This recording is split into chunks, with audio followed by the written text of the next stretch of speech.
Hi, welcome back everybody. This is Rebuilding After 60. I'm Ginny. Well, this week was a pretty interesting week. I've been sounding very positive, like things are moving along, but I can tell you this week that if you remember the Matthew Broderick movie about computers with Ali Sheedy back in the 1980s, I had a thermonuclear meltdown over a light bulb. So let me show you the light bulb.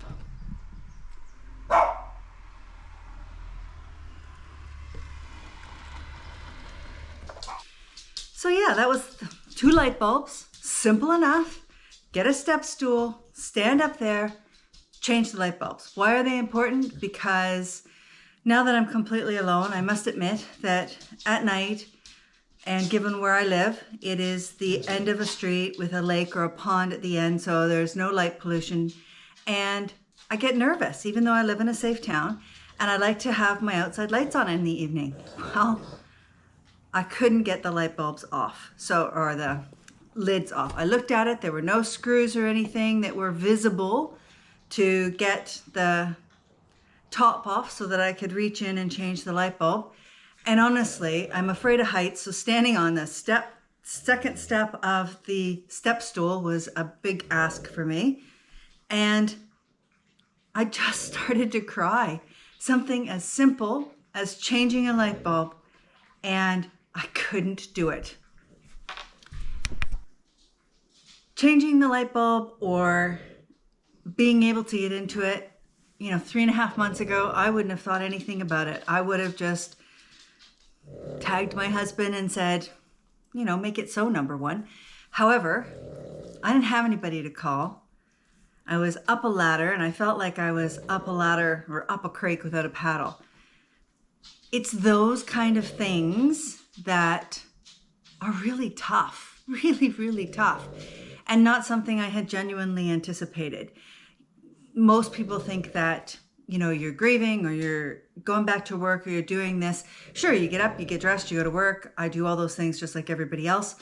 And then something as simple as a light bulb, changing a light bulb, derails my entire world.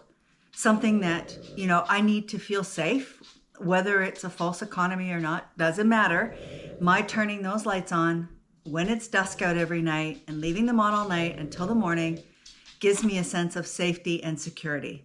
And that, in addition to everything else that's gone on, was ripped away. So, you think about this whole rebuilding, and it's supposed to be this linear, you do this thing, you get better, life's great, look at me go, I'm resilient, I'm strong, all those sorts of things.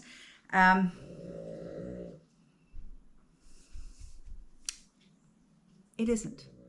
Sometimes it isn't just about fixing it, although I could hear my grandmother in my ear saying, make do and mend, Jenny, make do and mend. So I got out the WD-40, or the equivalent that came in our pack, and I sprayed the snot out of it all the way around the rim. I got it all over the siding. Hopefully it'll come off when I clean that. So again, trying to fix one problem, I created another, but I left it there. And then I found a wire brush and I scraped it and I let it sit. And then the next day I went and did it again. So for a couple of days, I was stuck without outside lights, knowing that I couldn't get them to turn on. When my furniture arrived a couple of weeks ago, I had another instance where I was hanging up a mirror in the hall, and I thought it was on the hook, but again, it must not have been because it slid straight down the wall. I've never seen this before. Slid straight down the wall, and directly below it was a receptacle. And it not only cracked the faceplate of the receptacle, it broke the receptacle itself where you put the plug in. So that was a bit of a, oh dear. And I've, got calls out to an electrician. I've got some other work that needs to get done from electrical, and the gentleman that I had used previously isn't available. And so there's nobody around to do that. So who do you call? It's not like you can, who do you call? Ghostbusters. It's all of those little things, and that all happened in this past week. And it was all these little things that in ordinary times or back in the olden days when life was normal, it would have been easy to fix. I'd just go buy a new receptacle. Peter, I would stand downstairs, turn the breakers on and off. He would say it's off. He would take it and he would do it. There are some things I'm really nervous about, and loud machinery is one of them. That scares me to death, but I'm going to have to get over that because I'm going to rebuild my kitchen. And darkness scares me, and electricity. So I'm not very comfortable with electricity. All those ads as a kid, if you don't know what you're doing, don't do it. I believe those. So I did call on a friend to ask her husband if he would come and change the socket for me, which he did. And I tell you, I was like glue right on his side. Okay, how do you know where to put the positive, where to put the negative? Where does the ground go? How do you know that? And he showed me exactly how to do it. So in the future, I know exactly how to change one out now. You plug in a light, it works. I go downstairs, I play with the breakers, I run back and forth 3 or 4 times because the panels are never labeled well. Figure it out. Once that light goes out, it's got no power to it. Then you can unscrew it, pull it out. And when you pull it out, get the other one lined up, take a picture. We've got smartphones nowadays, so take a picture and then I know exactly which wire goes on which and where to put the ground and then how to screw it back in so that it all works. So could I do it? Yep. Did I learn something this week? 100%. I was able to eventually get the top off the exterior light, and I broke one of the lanterns, so I have another lantern just like it. And now that I know how to switch out the electrical, I will turn the lights on because one of them works. And when that goes out, I can take the old light off and put it out there. And I will buy a new light and I will put the new light where the old one was because it's only a single, and move that one back outside so that they're matching. I don't want it to look ridiculous.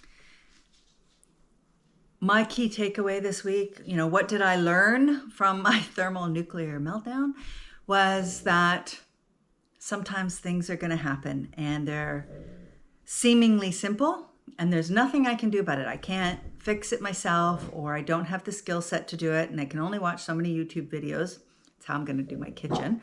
Don't laugh. You'll hear about that when that happens. Buy new and reach out and ask for help.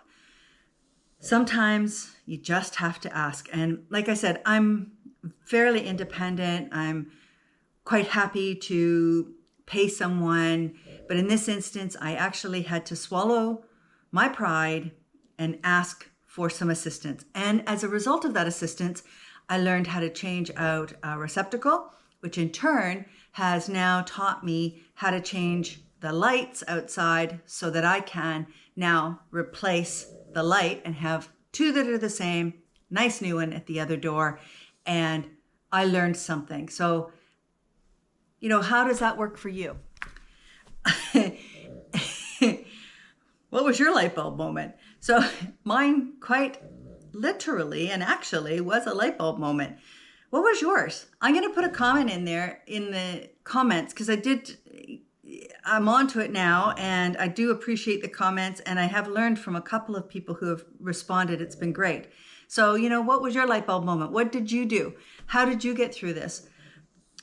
What I will say is that I thought that at the 3-month mark, things would be so much better, that I would be, adapting to the new situation and moving well and truly ahead. I think that was, pride cometh before a fall. And so my hubris, boy, did I have a fall. And at the end of the day, I still learned how to do something, and it was a humbling experience. So yeah, tell me what yours was. If you're new here, thanks for joining. If you've come back, I really appreciate it. Please like and subscribe. I would very much like you to tell me what your light bulb moment was. And I thank you for being here. These videos do really help me. It helps me articulate what's happening. And getting comments also makes me feel like I'm not alone in the world going through this by myself. Have a super week. I'll see you next week.